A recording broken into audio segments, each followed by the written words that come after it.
पंडित जी। राधे राधे। आज मैं जानने आई हूँ कि पंचक क्या होता है ये। राम राम जी। देखो, 5 से पंचक बन रहा है, तो पंचक का अर्थ ये है कि भाई कोई चीज़ 5 बार हो रही है।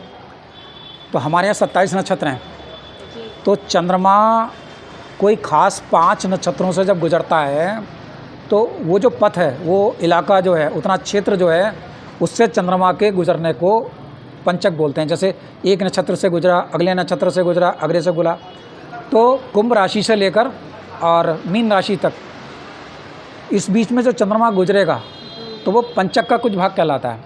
इसमें अगर बाजार भाव के देखें तो 2.5 दिन बाजार एक सा चलता है, 2.5 दिन एक सा चलता है।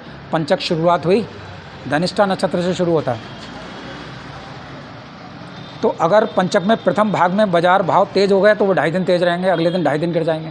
अगर पहले 2.5 दिन में गिर गए तो अगले 2.5 दिन में बढ़ जाते हैं। लेकिन ये तभी होता है जब दूसरे अन्य ग्रह बहुत जो क्रूर ग्रह हैं, जैसे मंगल है, राहु के साथ है, तो इन दोनों बाजार आसानी से नहीं गिरेगा। अब पंचक में क्या होता है, आमतौर पे लोगों का ये होता है कि वो 5 दिन वो चीज़ें होंगी। जैसे किसी व्यक्ति का दाह संस्कार पंचक में हो गया तो कहेंगे कि क्या 5 बार दाह होगा, यानी 5 लोग मरेंगे, ऐसा पंचक में होता है।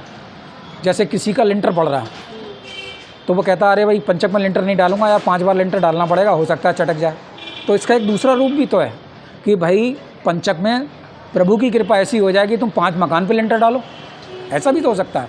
केवल नेगेटिव ही नेगेटिव क्यों सोच रहे हैं। लेकिन आदमी नकारात्मक ही सोचता है कि भाई मैं पंचक में लिंटर डालूंगा तो मेरा लिंटर टूट जाएगा और मुझे 5 बार लिंटर डालना पड़ेगा। तो उसमें क्रॉस क्वेश्चन ये आता है, भाई पंचकों में विवाह क्यों होते हैं।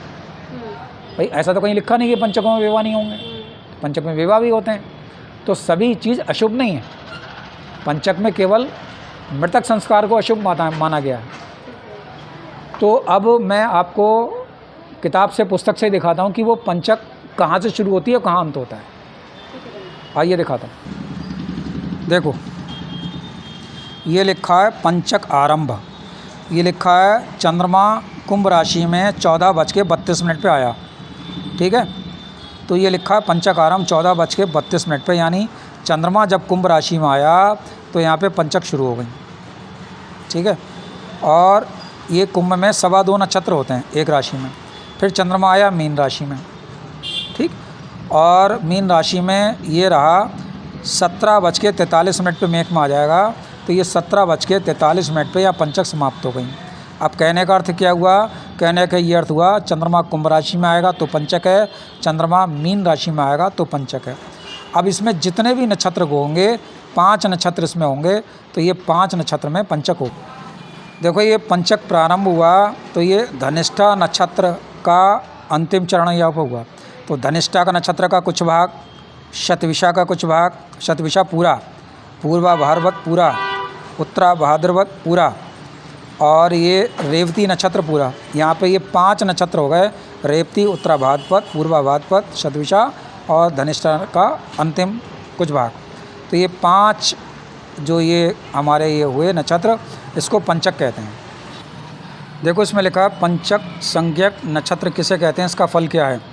उत्तर में लिखा है धनिष्ठा, शतविषा, पूर्वा भाद्रपद, उत्तरा भाद्रपद, रेवती।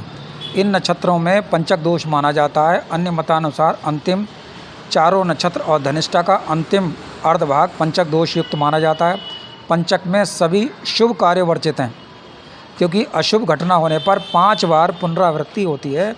ये इसमें लिखा है पंचक के बारे में। मूल पृष्ठ चूँकि गायब हो चुका है, पुरानी किताब है, तो ये किताब का नाम है ज्योतिष प्रश्नोत्तरी और लेखक हैं पंडित भोजराज द्विवेदी जी, और उसका पेज संख्या 105।